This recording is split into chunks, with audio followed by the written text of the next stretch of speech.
Hello everyone, welcome to our channel. Friends, ఈ వీడియోలో మనం ఈ రోజు మార్కెట్ అనాలిసిస్ గురించి మాట్లాడుకుని రేపటి plan of action and important levels కూడా డిస్కస్ చేద్దాం. ఈ వీడియోని ఎక్కడ స్కిప్ చేయకుండా ఎండ్ వరకు చూడండి. ఖచ్చితంగా ఈ వీడియో మీకు ఇన్ఫర్మేటివ్ అనిపిస్తుంది. Before starting the video, one small announcement. November 16th upcoming Sunday Guntur మన ఆఫీస్ లో ఆఫ్లైన్ వర్క్ షాప్ కండక్ట్ చేస్తున్నాం. ఇది కంప్లీట్ గా ఆప్షన్స్ ట్రేడింగ్ రిలేటెడ్. ఈ వర్క్ షాప్ లో మీకు కంప్లీట్ ప్రైస్ యాక్షన్ కాన్సెప్ట్స్, మేము పర్సనల్ గా యూస్ చేసే advanced option buying strategies, option selling strategies with risk management techniques, ఇవన్నీ కూడా ఈ వర్క్ షాప్ లో ఎక్స్ప్లెయిన్ చేయడం జరుగుతుంది. సో ఎవరైతే ఈ వర్క్ షాప్ కి అటెండ్ అవ్వాలనుకుంటున్నారో మీరు ఫర్దర్ డీటెయిల్స్ కోసం కింద కనిపిస్తున్న నెంబర్ కి కాంటాక్ట్ అయ్యి మీ డీటెయిల్స్ తెలుసుకోవచ్చు. Now moving to the main topic. So first Nifty daily time frame చూసుకుంటే మనకు ఒక డోజీ క్యాండిల్ ఫార్మ్ అయిందండి. So even last trading session లో కూడా similar kind of candle form అయింది. అండ్ ఈవెన్ మనం చాలా వీడియోస్ లో మాట్లాడుకున్నాం కదా, డోజీ క్యాండిల్ ఫార్మ్ అయిందంటే ఫర్గెట్ అబౌట్ అది రెడ్ కలర్ లో ఉందా గ్రీన్ కలర్ లో ఉందా పక్కన పెట్టేస్తే, ఒక డోజీ క్యాండిల్ మనకి ఏం చెప్తుంది? డోజీ క్యాండిల్ ఒక కన్ఫ్యూజన్ స్టేట్ ని ఇండికేట్ చేస్తుంది. సింపుల్ గా చెప్పాలంటే ఆ కైండ్ ఆఫ్ మార్కెట్ లో బయర్స్ కి సెల్లర్స్ కి మార్కెట్ మీద ఒక క్లారిటీ లేదు, డైరెక్షన్ గురించి ఫర్దర్ క్లారిటీ లేదు. ఆర్ఎస్ వాళ్ళు ఏదైనా ఒక ఇంపార్టెంట్ అప్డేట్ కోసం గానీ ఒక ఇంపార్టెంట్ ఎకనామిక్ డేటా పాయింట్ కోసం వెయిట్ చేస్తున్నారు. ఇలాంటి సినారియోలు ఎక్కువగా మనం డోజీ క్యాండిల్ అబ్జర్వ్ చేస్తాం. మరి ఈ రోజు డోజీ క్యాండిల్ ఫార్మ్ అవడానికి మేజర్ రీజన్, రేపు మనకి బీహార్ ఎలక్షన్ సంబంధించిన రిజల్ట్స్ డిక్లేర్ చేయబోతున్నారు. సో దీని గురించి మాట్లాడుకుందాం. So first of all Nifty performance చూసుకుందాం ఒకసారి సింపుల్ గా. సో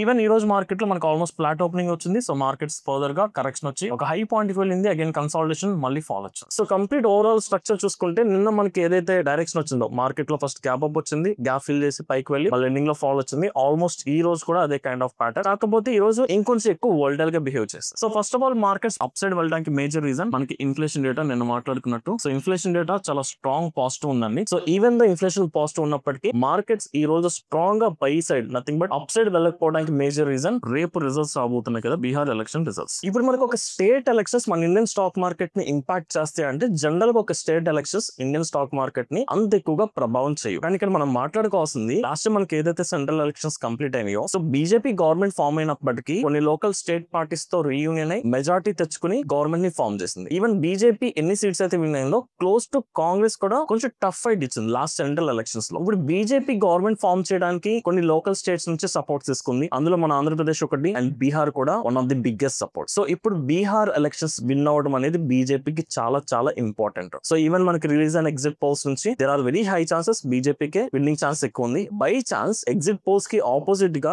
కాంగ్రెస్ లీడింగ్ లో ఉంటే ఇది ఖచ్చితంగా రేపు మన ఇండియన్ స్టాక్ మార్కెట్ ని ఇంపాక్ట్ చేస్తుంది. ఎందుకంటే రేపు ఒకవేళ కాంగ్రెస్ విన్ అయితే ఇప్పుడు ఏదైతే సెంట్రల్ లో బీజేపీ స్ట్రెంత్ ఉందో అది కొంచెం వీక్ అవుతుంది. మేబీ దానివల్ల బీజేపీ పవర్ ఏం తగ్గిపోద్దు, కానీ ఫర్దర్ ఎలక్షన్స్ మీద దీని ప్రభావం, పీపుల్ ఒక మైండ్ సెట్ అనేది కొంచెం ఇంపాక్ట్ అయ్యే ఛాన్సెస్ కనిపిస్తున్నాయి. అండ్ ఇదే కాదు, ఇదంతా పక్కన పెట్టి పీపుల్ సెంటిమెంట్, ఎలక్షన్స్, పాలిటిక్స్ అంతా పక్కన పెట్టేస్తే మనం ఒక ఇన్వెస్టర్ పాయింట్ ఆఫ్ వ్యూ చూసుకుంటే ఒక ఎలక్షన్స్ ని ఒక రీటైల్ పర్సన్ ఎప్పుడు ఇంపాక్ట్ చేయలేడు. ఓన్లీ ఇన్స్టిట్యూషనల్ బిగ్ ప్లేయర్స్ మాత్రమే ఇన్ఫ్లుయెన్స్ చేస్తారు. ఇలాంటప్పుడు గవర్నమెంట్ చేంజ్ అవుతుంది లేదా గవర్నమెంట్ ఒక స్ట్రెంత్ తగ్గిపోతుంది అన్నప్పుడు ఇన్వెస్టర్స్ ఒక కాన్ఫిడెన్స్ కూడా పడిపోతుంది. బికాస్ ఒక ఫారిన్ ఇన్వెస్టర్ ఒక కంట్రీలో ఇన్వెస్ట్ చేయాలంటే వాళ్ళు ఫస్ట్ చెక్ చేసుకునేది ఏంటి? స్టేబుల్ గవర్నమెంట్ చూసుకుంటారు, స్టేబుల్ పాలసీస్ ఇంప్లిమెంటేషన్ ఉన్నాయి చూసుకుంటారు. అలా కాకుండా గవర్నమెంట్ ఎప్పటికప్పుడు చేంజ్ అవుతుంది, పాలసీస్ ఎప్పటికప్పుడు చేంజ్ అవుతే ఏ బిగ్ ప్లేయర్ కైనా ఆ కంట్రీలో ఇన్వెస్ట్ చేయడానికి అంత కాన్ఫిడెన్స్ రాదు. So that's why last year central BJP ఏదైతే లీడింగ్ లోని గవర్నమెంట్ ఫామ్ చేస్తుందో, ఇప్పుడు బీహార్ కూడా దానికి సపోర్ట్ అయ్యి అగైన్ బీజేపీ విన్ అయితే మార్కెట్ స్టేబుల్ గా ఉంటే పెద్ద ప్రభావం ఉండదు. బై ఛాన్స్ కాంగ్రెస్ విన్ అయితే ఇది ఇన్వెస్టర్స్ ఒక కాన్ఫిడెన్స్ ని దెబ్బతీస్తుంది. సో అదే కనుక జరిగితే రేపు మన ఇండియన్ మార్కెట్స్ లో పర్టికులర్ గా నిఫ్టీ 50 లో ఒక షార్ట్ టర్మ్ కరెక్షన్ అయితే విట్నెస్ చేయొచ్చు. సమ్వేర్ క్లోజ్ టు 3 నుంచి 5% కరెక్షన్ వచ్చే ఛాన్సెస్ కూడా మనకి కనిపిస్తున్నాయి. సో వీటిని దృష్టిలో పెట్టుకుని రేపు మనం ప్లాన్ ఆఫ్ యాక్షన్ రెడీ చేసుకోవాలి. సో ఫస్ట్ మీకు ఇంపార్టెంట్ లెవెల్స్ వరకు ఎక్స్ప్లెయిన్ చేస్తానండి. తర్వాత ఒక ట్రేడ్ చేయాలంటే నా ఎగ్జాక్ట్ ఒపీనియన్ ఏంటనేది కూడా మీకు ఎక్స్ప్రెస్ చేస్తాను. సో ఫస్ట్ మనం 15 minutes లో మనం స్ట్రక్చర్స్ చూసుకున్నామండి. సో నిన్న చూడండి market gap up, rally, consolidation, కొంచెం కరెక్షన్. అండ్ ఈ రోజు మార్కెట్ ఫస్ట్ ఓపెన్ అయిన తర్వాత కరెక్షన్ వచ్చింది, సపోర్ట్ తీసుకుని మళ్ళీ ఇంక్రీజ్ అయింది. సేమ్ నిన్న మీకు అబ్జర్వ్ చేస్తే మీకు ప్రైస్ ఇంక్రీజ్ అయినప్పుడు ఎక్కడ క్యాండిల్స్ లో స్ట్రెంత్ లేదు. అండ్ ఈ రోజు కూడా అదే జరిగింది, ప్రైస్ ఇంక్రీజ్ అయింది కానీ క్యాండిల్స్ లో ఎక్కడ స్ట్రాంగ్ బుల్లిష్ క్యాండిల్స్ ఎప్పుడు ఫామ్ అవ్వలేదు. చాలా కన్సాలిడేట్ అవుతూ చాపీగా మార్కెట్ మూవ్ అయింది. అండ్ ఈవెన్ ఒక హై మేక్ చేసిన తర్వాత మీకు అగైన్ సైకలాజికల్ లెవెల్ 26,000 దగ్గర నుంచి మీకు అగైన్ కరెక్షన్ స్టార్ట్ అయింది. సో మార్కెట్ ఏ పాయింట్ దగ్గర నుంచి అయితే ఇంక్రీజ్ అయిందో ఆల్మోస్ట్ అదే పాయింట్ దగ్గరకు వచ్చి క్లోజ్ అయింది. సో ఈ బేసిస్ బట్టి చూసుకుంటే లాస్ట్ 2 days నుంచి మనకి 25,800 ఒక స్ట్రాంగ్ సపోర్ట్ కింద వర్క్ అయింది. అండ్ 26,000 సైకలాజికల్ రెసిస్టెన్స్ అండ్ 26,100 కూడా ఇంపార్టెంట్ రీసెంట్ స్వింగ్ హై కాబట్టి. So these are the major levels. ఒక ట్రేడ్ ఎగ్జిక్యూట్ చేసుకోవాలి, forget about news, forget about events. నేను ఓన్లీ లెవెల్ బేస్డ్ ట్రేడింగ్ చేసుకుంటాను అనుకుంటే మీరు ఈ లెవెల్స్ దగ్గరకు వచ్చిన తర్వాత ఐదర్ బ్రేక్అవుట్స్ ఆర్ రివర్సల్స్ బట్టి మీరు ట్రేడ్ ప్లాన్ చేసుకోవచ్చు. బట్ ఒకవేళ రేపు మార్కెట్స్ నెగిటివ్ గా రియాక్ట్ అయితే ఇక్కడ చాలా మంది చేసే మిస్టేక్ ఏంటంటే 25,800 డౌన్ సైడ్ బ్రేక్అవుట్ అయితే ఇక్కడ షార్ట్ పొజిషన్స్ తీసుకుంటారు. You should not do that. Because ఎందుకంటే మీకు ఇక్కడ ఎక్స్టెండెడ్ సపోర్ట్ ఉంది కాబట్టి 25,700 కూడా బ్రేక్ అయితేనే మనం ఫర్దర్ ఫాల్ విట్నెస్ చేస్తాం. అప్పుడు మాత్రమే మొమెంటం ఉంటుంది, అప్పుడే మనకి విన్నింగ్ ఛాన్స్ ఉంటుంది. అంతేగాని 25,800 బ్రేక్ అయిపోయింది, లాస్ట్ 2 days సపోర్ట్ కదా అని మనం షార్ట్ పోర్షన్స్ లోకి వెళ్ళడం చాలా రిస్క్. అక్కడ ట్రాప్ అయిపోతాం. ఎందుకంటే ఇక్కడ ఆల్రెడీ గ్యాప్ క్రియేట్ అయింది కాబట్టి నిన్న మాట్లాడుకున్న థియరీ బట్టి ఈ గ్యాప్ ఫిల్ అయ్యి ఇక్కడ నుంచి కూడా మార్కెట్ బౌన్స్ బ్యాక్ అవ్వచ్చు. మీ స్టాప్ లాసెస్ ఈజీగా టచ్ అవుతాయి. సో అక్కడ కొంచెం కేర్ఫుల్ గా ఉండాలి. సో ఇప్పుడు నా పర్సనల్ ప్లాన్ ఆఫ్ యాక్షన్ ఏంటి? జనరల్ గా రేపు నేను కంప్లీట్ గా అట్లీస్ట్ రేపు ఆఫ్టర్నూన్ వరకు నేను ఎలాంటి ట్రేడింగ్ యాక్టివిటీ తీసుకోదలుచుకోవట్లేదు. అండ్ ఈ రోజు వరకు నేను ఏదైతే ఆప్షన్ సెల్లింగ్ పొజిషన్స్ క్యారీ చేస్తున్నానో ఈ రోజు ఈవినింగ్ కి క్లోజ్ చేసుకున్నాను. రేపు ఏ పొజిషన్ క్యారీ చేయట్లేదు. ఎందుకంటే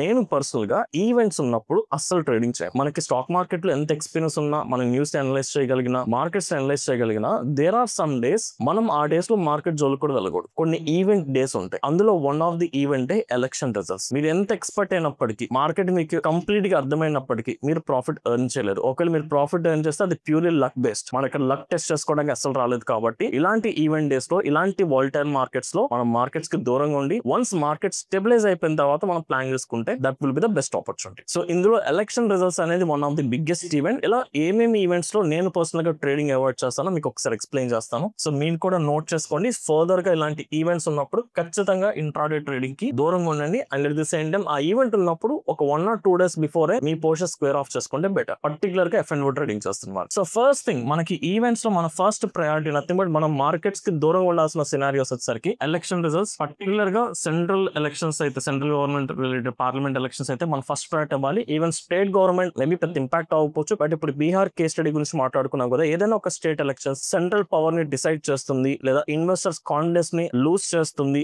అనే సినారియో ఉంటే స్టేట్ ఎలక్షన్స్ కూడా మనం ప్రయారిటీ ఇవ్వాలి, మనం ఫోకస్ చేసుకోవాలి. And second thing, union budget. So every year మనకి February 1st గవర్నమెంట్ బడ్జెట్ ని అనౌన్స్ చేస్తుంది. నెక్స్ట్ ఫైనాన్షియల్ ఇయర్ సంబంధించి గవర్నమెంట్ ఏమేమి సెక్టార్ లో ఎంత ఫండ్స్ ని ఇన్వెస్ట్ చేయబోతుంది, ఎంత ఫండ్స్ ని యూజ్ చేయబోతుందని ఒక బడ్జెట్ ని మన సెంట్రల్ ఫైనాన్షియల్ మినిస్టర్ అనౌన్స్ చేస్తారు పార్లమెంట్ లో. సో అది కూడా చాలా బిగ్గెస్ట్ ఈవెంట్. ఇది ఎవ్రీ ఇయర్ February 1st జరుగుతుంది. ఆ రోజు ఈవెన్ సండే అయినా సరే మార్కెట్ ఉంటుంది. ఆ రోజు మనం ఎట్ ఎనీ కాస్ట్ ట్రేడింగ్ ఖచ్చితంగా చేయకూడదు. ఈ రెండు చాలా బిగ్గెస్ట్ ఈవెంట్స్ అండి. ఇలాంటప్పుడు అసలు కంప్లీట్ ట్రేడింగ్ అవాయిడ్ చేసేసుకోండి. అండ్ దీంతో పాటు మనం ఇంకా ఫోకస్ చేస్తుంది, మనకి ఎప్పుడైనా RBI మీటింగ్స్ ఉన్నప్పుడు it's better to avoid. And మనకి ఎవ్రీ మంత్ కొన్ని డేటా పాయింట్స్ రిలీజ్ అవుతాయి. అందులో పర్టికులర్ గా inflation data and PMI data and ఎప్పుడైనా GST ఆర్ GDP కి సంబంధించిన డేటా పాయింట్స్ వచ్చినప్పుడు, వాటికి సంబంధించిన ఈవెంట్స్ ఉన్నప్పుడు కూడా కొంచెం ట్రేడింగ్ అవాయిడ్ చేసుకుంటే బెటర్. రీసెంట్ డేస్ లో GST కలెక్షన్ చాలా బెటర్ గా ఉంది. GDP డేటా కూడా చాలా స్ట్రెంత్ ఉంది. కాబట్టి మేబీ రీసెంట్ గా వచ్చే డేటా వల్ల మార్కెట్స్ లో పెద్ద నెగిటివ్ లేకపోవచ్చు. బట్ ఒకవేళ ఇవి నెగిటివ్ వస్తే దాని ప్రభావం ఉంటుంది. కాబట్టి మీరు ఇలాంటప్పుడు కూడా కొంచెం కేర్ఫుల్ గా డేటా ఎలా ఉండబోతుంది, ఎక్స్పెక్టేషన్స్ ఎలా ఉన్నాయి, ఎక్స్పర్ట్స్ ఒక ఫోర్కాస్ట్ ఎలా ఉందో మనం చెక్ చేసుకుని అప్పుడు కూడా కొంచెం అలర్ట్ గా ఉంటే బెటర్. అండ్ దీంతో పాటు ఎప్పుడైనా సరే మన US మార్కెట్ సంబంధించిన డేటా కూడా మనం ఫాలో అవ్వాలండి. సో ఇండియాకి సంబంధించిన మనకి RBI మీటింగ్ ఎలా జరుగుతుందో US లో ఫెడ్ మీటింగ్స్ ఉన్నప్పుడు మన మార్కెట్స్ ఇంపాక్ట్ అవుతాయి. అండ్ US కి సంబంధించిన ఇన్ఫ్లేషన్ డేటా అవ్వచ్చు, సేమ్ PMI డేటా. సో వాటికి సంబంధించిన ఎకనామిక్ డేటా ఏది వచ్చినా సరే మనం వాటిని కూడా అబ్జర్వ్ చేసుకోవాలి. బికాస్ US మార్కెట్స్ లో ఏ ఇంపాక్ట్ వచ్చినా సరే అది మన ఇండియన్ మార్కెట్స్ మీద కూడా డైరెక్ట్ గా చూపిస్తుంది. కాబట్టి దీన్ని కూడా మనం ప్రయారిటీ ఇచ్చుకోవాలి. అండ్ ఆబ్వియస్లీ క్వార్టర్లీ రిజల్ట్స్, అంటే క్వార్టర్లీ రిజల్ట్స్ అప్పుడు మనం complete quarterly results 1 or 2 days ఉండేది కాదు. ఆల్మోస్ట్ 1.5 months 2 months వరకు కంపెనీస్ రిజల్ట్స్ వస్తాయి. కాబట్టి ఈ 2 months ట్రేడ్ చేయకూడదు నా ఒపీనియన్ కాదు. కాకపోతే ఇక్కడ క్వార్టర్లీ రిజల్ట్స్ అప్పుడు బ్లూ చిప్ స్టాక్స్ లో పర్టికులర్ గా ఇండస్ట్రీ లీడింగ్ స్టాక్స్ ఉంటాయి. అంటే ప్రతి ఇండస్ట్రీలో ఒక లీడింగ్ స్టాక్ ఉంటుంది. ఆ స్టాక్ కి సంబంధించిన రిజల్ట్స్ వస్తున్నప్పుడు కొంచెం కేర్ఫుల్ గా ఆ పర్టికులర్ సెక్టర్ ని మనం అవాయిడ్ చేసుకుంటే బెటర్. కంప్లీట్ రిజల్ట్స్ వచ్చాక మనం ప్లాన్ చేసుకోవాలి. ఈవెన్ మన క్వార్టర్లీ రిజల్ట్స్ కూడా మనం ఫోకస్ చేసుకోవాలి. అండ్ దీంతో పాటు కొన్ని ఎక్స్టర్నల్ సినారియోస్ ఉంటాయండి. అంటే మన కంట్రోల్ లో లేని కొన్ని సినారియోస్ ఉంటాయి. లైక్ వార్ టైం పీరియడ్ అవ్వచ్చు, లేదా కరోనా లాంటి పాండమిక్ సినారియోస్ అవ్వచ్చు. ఇలాంటి ఎక్స్టర్నల్ ఫ్యాక్టర్స్ మనం కంట్రోల్ చేయలేం, మనం ప్రెడిక్ట్ కూడా చేయలేం. కాబట్టి ఇలాంటి ఎక్స్టర్నల్ ఫ్యాక్టర్స్ అప్పుడు కూడా మీరు మార్కెట్స్ కి దూరంగా ఉండాలి. ప్రతిరోజు ట్రేడింగ్ చేయాలి, ప్రతిరోజు నాకు ప్రాఫిట్ కావాలి, ఇలాంటి మైండ్ సెట్ తో ఉంటే మనం ఎక్కువ కాలం ఈ ప్రొఫెషన్ ఉండలేమండి. ఇక్కడ మీరు గుర్తుపెట్టుకోవాల్సింది ఒకే ఒక పాయింట్, ట్రేడింగ్ అనేది చాలా చాలా రిస్కీ అండి. Right opportunity, right risk management techniques follow అవుతూ హై విన్నింగ్ ఛాన్స్, అంటే అన్ని సినారియోస్ కూడా మీ ట్రేడ్ సెటప్ కి హెల్ప్ అవుతున్నాయి అంటేనే మనం ట్రేడ్ చేయాలి తప్ప ప్రతిరోజు ట్రేడ్ చేసి మనీ ఎర్న్ చేయాలనే మైండ్ సెట్ మీకు ఉంటే దయచేసి దాన్ని ఇమీడియట్ గా స్టాప్ చేస్తాయి. సో ఇలాంటి సినారియోస్ లో నేను పర్సనల్ గా ట్రేడింగ్ చేయను. ఆ పర్టికులర్ ఇంట్రాడే అవ్వచ్చు, లేదా 1 day బిఫోర్ నా పొజిషన్స్ ని స్క్వేర్ ఆఫ్ చేసుకుని ఆ డేటా పాయింట్స్ వచ్చేసిన తర్వాత వన్స్ ఒకసారి ఓవరాల్ గా మార్కెట్స్ ఎలా రియాక్ట్ అని, బిగ్ ప్లేయర్స్ ఎలా రియాక్ట్ అయ్యారు మొత్తం చెక్ చేసుకుని అప్పుడు ఫర్దర్ గా నేను ట్రేడ్ డెసిషన్స్ తీసుకుంటా. సో ఇందులో ఎలక్షన్ రిజల్ట్స్ రేపు ఉన్నాయి కాబట్టి అందుకే రేపు నేను పర్సనల్ గా ట్రేడ్ చేయట్లేదు. మోస్ట్లీ రేపు మధ్యాహ్నం 1 or 2 కల్లా మనకు ఒక క్లారిటీ వచ్చేస్తుంది. సో అప్పటికి మార్కెట్స్ కొంచెం స్టెబిలైజ్ అయిపోయి వాలటిలిటీ కంప్లీట్ అయిపోతుంది. If there is clarity by 2 PM or 2:30 PM మండేకి ఏదైనా పొజిషన్ తీసుకుని ప్రాపర్ హెడ్జింగ్ చేసుకుని క్యారీ ఫార్వర్డ్ చేస్తాను. ఒకవేళ అప్పటికి కన్ఫ్యూజన్ స్టేట్ ఉంది, అప్పటికి టఫ్ ఫైట్ ఉంటే మండే వరకు కూడా నేను ఎలాంటి పొజిషన్ తీసుకొని చేసుకుని డైరెక్ట్ గా మండే మార్కెట్ ఓపెన్ అయిపోయిన తర్వాత ఒక 1 అవర్ అయిపోయిన తర్వాత అప్పుడు ప్రాపర్ ట్రేడ్ ప్లాన్ రెడీ చేసుకుంటా. So this is my plan of action అండి. ఐ హోప్ ఈ వీడియో మీకు అర్థమైంది అనుకుంటున్నాను. అండ్ ఈ వీడియోలో నేను టెక్నికల్ అనాలిసిస్ గురించి, ట్రేడ్ ప్లాన్ గురించి మేబీ ఎక్కువ చెప్పలేకపోవచ్చు, కాకపోతే మీకు ఎడ్యుకేషనల్ కంటెంట్ ఇచ్చాను నేనైతే అనుకుంటున్నాను. ఇఫ్ ఇన్ కేస్ ఈ వీడియో మీకు ఇన్ఫర్మేటివ్ అనిపిస్తే దయచేసి ఈ వీడియోని లైక్ చేసి మీ జెన్యూన్ ఒపీనియన్స్ ని కమెంట్ సెక్షన్ లో మెన్షన్ చేయండి. Thank you.